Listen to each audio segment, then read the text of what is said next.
हरिदश्व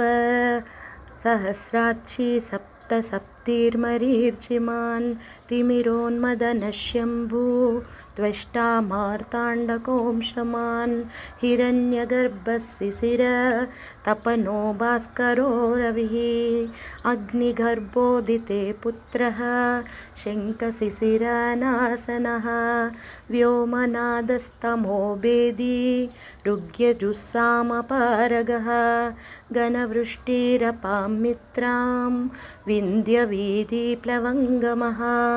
आतपी मण्डली मृत्युः पिङ्गळः सर्वतापनः कविरिश्वो महातेज रक्तः सर्वभवोद्भवः नक्षत्रग्रहताराणाम् अधिपो विश्वभावनः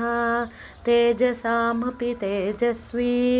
द्वादशात्मा नमोऽस्तु ते नमः पूर्वाय गिरये पश्चिमायाद्रये नमः ज्योतिर्गणानां पतये दिनाधिपतये नमः।